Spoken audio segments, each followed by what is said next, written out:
I'm Alex Risen, the marketing director over at Big Ass Fans. We're headquartered globally in Lexington, Kentucky, with our global HQ campus. So that's our main office building. That's where I'm at right now. And then we have a 45,000 square foot lead gold R&D facility that's a stone's throw away, and then our global manufacturing operations is across the street. So just a small little Kentucky operation that started back in 1999, and now here we are today with close to 700 global employees with sub offices in Canada, Australia, and Singapore, in addition to our U.S. operations. So we continue to go pretty fast. There's obviously a big demand for comfort, and excited to talk to you today.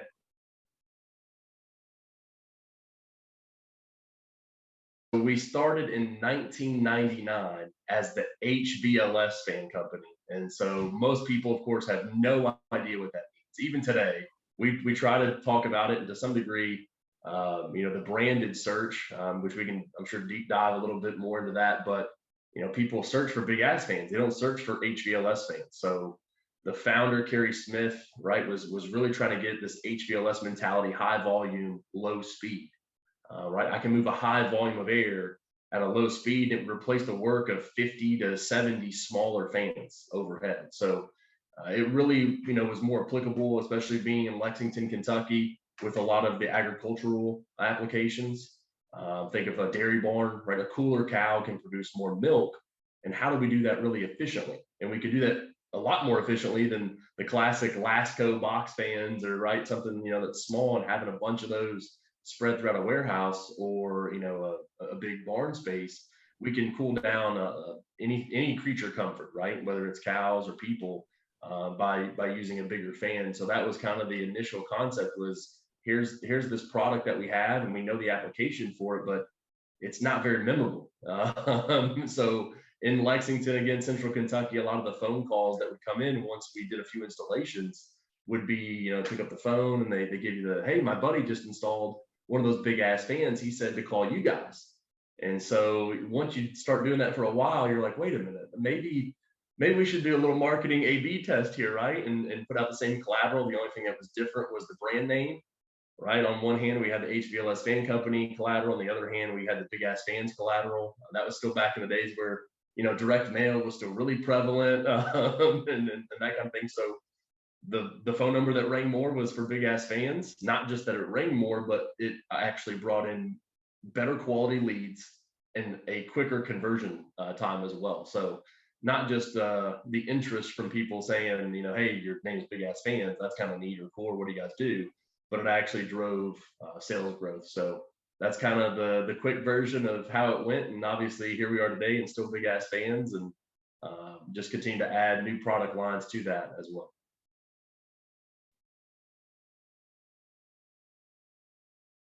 When you go back to the original name change, right, from HVLS Fan Company to Big Ass Fans, and you start kind of peeling back some of the layers of that story, there was actually a councilman for the Lexington Fayette Urban County government, which is the local, right, government here in Lexington Fayette County in Kentucky.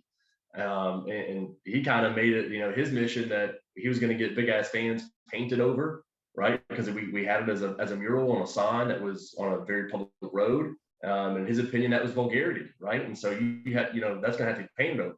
He lost that battle. Again, here we are today, right? So I think it's been a little bit of that mentality of, a lot of startups, right? And that entrepreneurial spirit of, this is mine.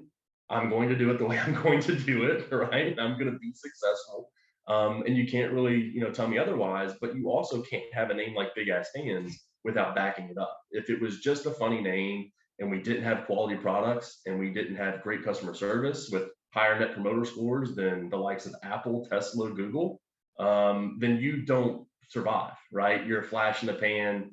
You're the novelty. Oh, that's a funny name. I'll get it as as almost like a gimmick gift type thing, a T-shirt or something, right, with the logo on it. But that's not what we're doing, right? We've backed it up for more than 20 years, and I think that now Big Ass Fans, while it still, to somebody who's new and hasn't heard that, it's, oh, that's interesting, or that's a funny name. It gets the foot in the door. But then when you start looking more at, what do you guys really do? And I think that's what starts to peel back again, that mentality of, oh, you make really good products. Our tagline right now, exceptionally engineered. Again, you can't say something like exceptionally engineered unless you can back it up. And so we do take pride in a premium quality product that's going to outlast anything else on the market. And when you look at something like a fan, right? I mean, nobody thinks about this highly commoditized market that most people haven't touched for more than 100 years. It's the same stuff that's been out there with very little innovation, no pioneering spirit. And now you have somebody to come in there and disrupt that market and say, yeah, it seems so simple, right? It's just a couple of blades on a motor and you spin it around, right? And it moves air. But when you kind of rethink about all of the problems that our customers face, I think it's really been more of a we can have fun with the very few people now who still don't like the name because there's so many advocates and ambassadors for the brand out there now that champion it. And if you look at social media for us, right, they almost come to the defense. We still post some hate mail stuff every so often, but most of that's old. We still do some direct mail and we send stuff out, but we don't get that response anymore, right? We don't necessarily get it at the same level that we used to. But there's always a few people on social media that still chime in and say, that's what a ridiculous name. I'd never buy from you. Well, the reality is they probably weren't our customer anyway, right? If you're willing to jeopardize the right solution for your employees or for your customers because you didn't like the name, plenty of schools and churches, have called us up and they have our products. We also offer a big fans package. Externally, we call it the big fans package. Internally, we call it the assless package. Right? It's we still have fun. You can't work at a company with big ass fans as the name and not have a little fun with it. But it's just a donkey shield, right? We don't necessarily put it on there. One of our biggest customers is Walmart. Walmart. I remember back in the day when you were wanting to go get a CD, right? For people who don't know what that is, compact disc, right? Abby and I think understand, but maybe somebody listening doesn't know what a CD is. But right, they didn't do the parental advisory CDs at Walmart. So for their business and their mindset of what they do, they don't want to have a fan that says big ass fans on it. And so everything that we send them is just the donkey shield. All of our communications and installation guides and manuals, right? It's a quick find and replace, right? And it's just a big fans. And so I think that that's really kind of also spoken to. It's the dedication to putting the customer first, understanding again what their needs are, and we're not going to let the name be a barrier to getting the right products and solutions for anybody who needs those services.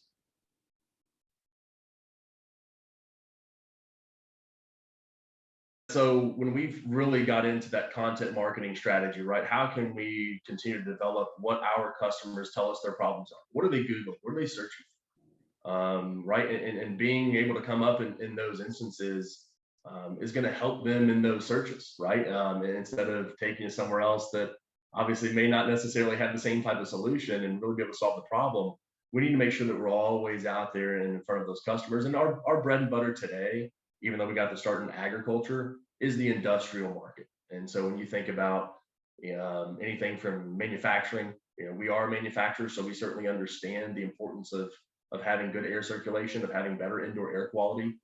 The labor market right now, especially from a blue collar standpoint, the National Association of Manufacturers, we're a member of that. More than 2 million labor jobs are going to go unfilled by the year 2030. And so when you say that out loud, you talk about unemployment, you talk about some of these things, it's just the reality that a lot of people don't necessarily want to work in really bad industrial environments, right?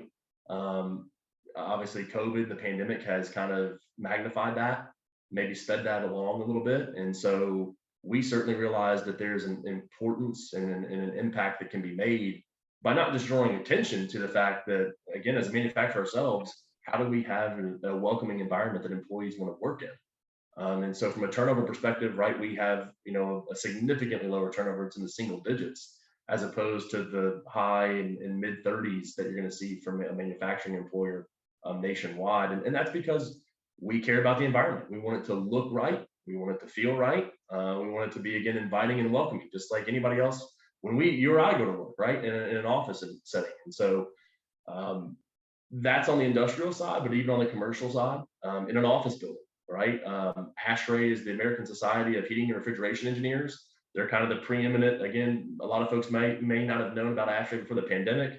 if you do enough Googling quickly, you can find a lot of stories that start talking about that organization. And so they have an office building, and they use almost 100 big ass fans. Not necessarily the big ass ones, but maybe smaller version.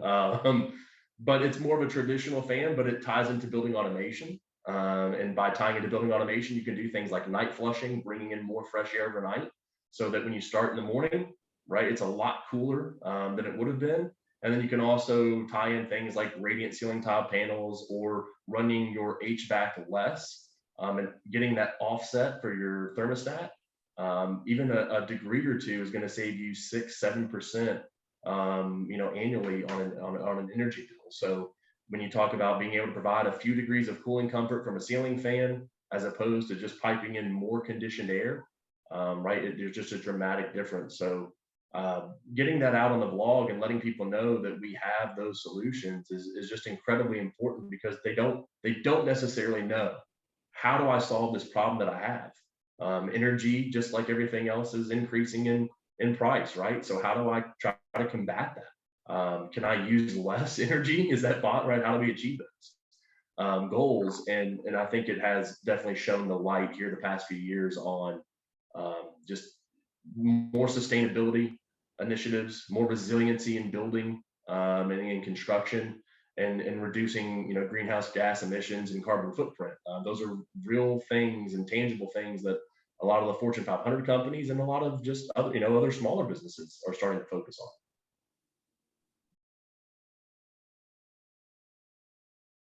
We love Fannie at Big Ass Fan. So the mascot's name is Fannie. So I think you're talking about the foam stress donkey. And if I was good, you would think I would have brought one with me, but I didn't. But we do have a foam stress donkey. I bet yours is like a tan or brownish color, or No, is it's it the yellow yellow. one? Oh, so you got it fairly recently. That's good. Branding, right? So we used to have a kind of just I would call it more of an actual donkey colored color to that foam stress donkey, and now it's the yellow that kind of our Pantone and stuff like that. But so Fanny, she's great. We love her, and we do some stuff from time to time with our fan club. So if you go to the Facebook page, there's a fan club page that you can be a part of.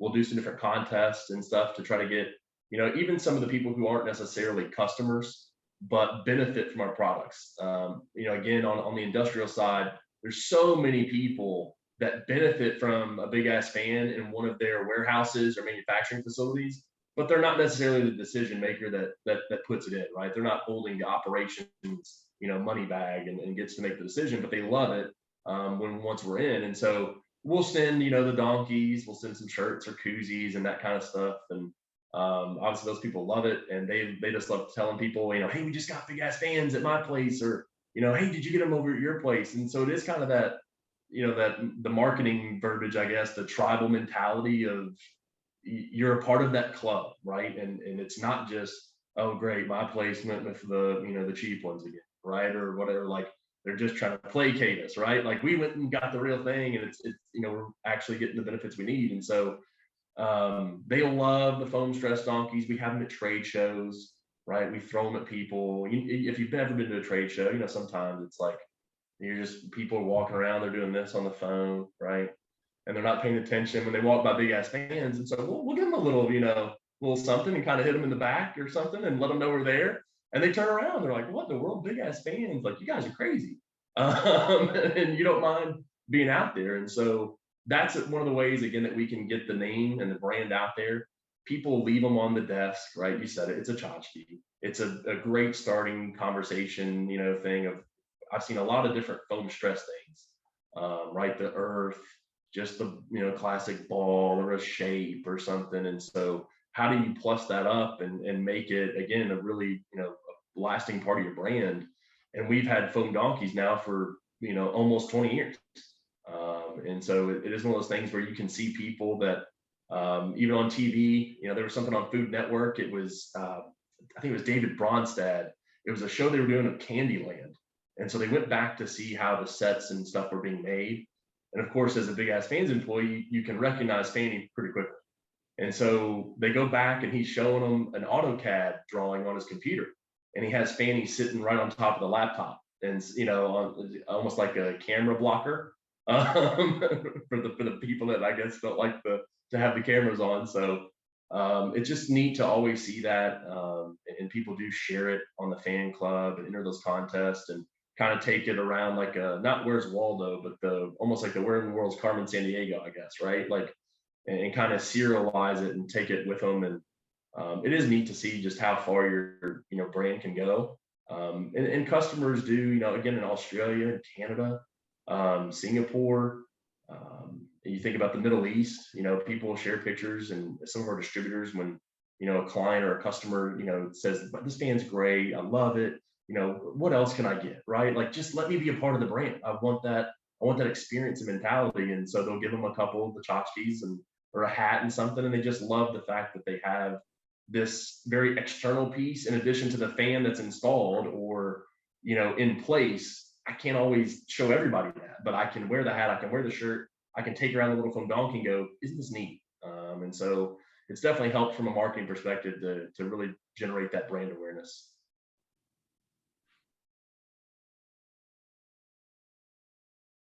We really focus on, again, the holistic solution, and it's not just right. The traditional mindset or method was, I'm hot, what can cool me down, right? And again, fans have existed since the late 1800s. And so when you're looking at, the concept of people being familiar with the fan, whether you're at a theme park, an industrial spot, the patio on your favorite restaurant or bar, I'm hot. I want to stay here and enjoy time with my friends, or I have to stay here and I have to keep working. Whatever that situation is, as people, we have to be comfortable, or we're not going to perform our best, or we just don't want to be there, right? When you think about the on the commercial side of hospitality or public space, if I'm not comfortable, I'm not going to spend money.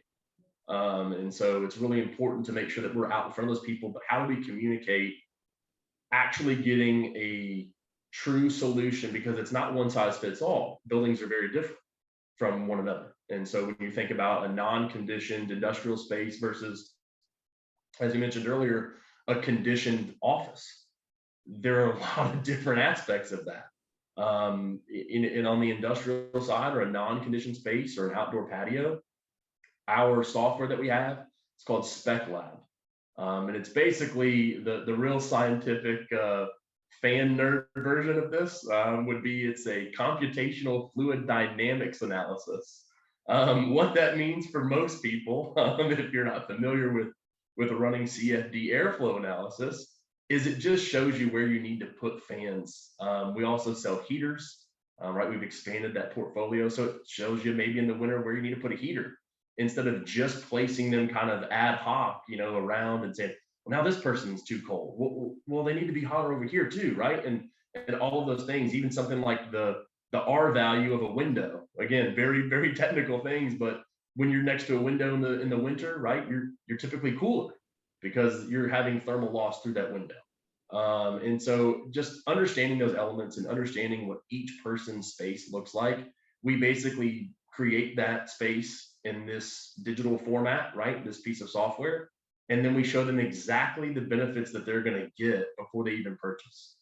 And obviously, that's a tremendous help to somebody who's, when you're speaking to new construction costs are up, labor costs are up, all of those things. So, how can I mitigate some of that? And on the retrofit side, it's the same thing though. I'm losing money because my employees aren't as productive, because they're sweating through their clothes, or my customers don't want to stay on the patio and get that extra drink, right? Because they just want to leave and go somewhere that's more comfortable. And so how do we, again, help combat and mitigate some of those things? And that Spec Lab software really does give someone a true blueprint, basically, to the solution that they need. And it slices even the airflow that you're going to get at the seated position, at a standing position, above the standing position. And so for somebody like a school, right, I don't want the papers to rustle around on the desk for little Tommy, but I want little Tommy to be cool. I also don't want to freeze out any teachers or teacher aides that are in the room too. So how do we get an actual solution that's going to make it more comfortable, statistically speaking, for the most number of people in that room? And so you're able to show those decision makers those elements, and it really is impactful.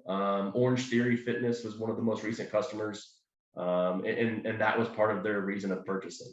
It was this pocket over here right? When they're on the rower, it's too hot. But we've got fans, so they didn't understand. Just well, actually, it's placement, right? And also, your down tube is too short, so you're starving your fan. It's not getting enough air and volume above it to actually mix and provide the benefits. It's too tight to the ceiling. You have to have a certain amount of air above it for it to work. And so, just some of those elements, really does show we get it. That you guys are the fan nerds. So go do what you do and just tell us the solution. And most customers really appreciate that we're there to do that, and they don't have to worry about it.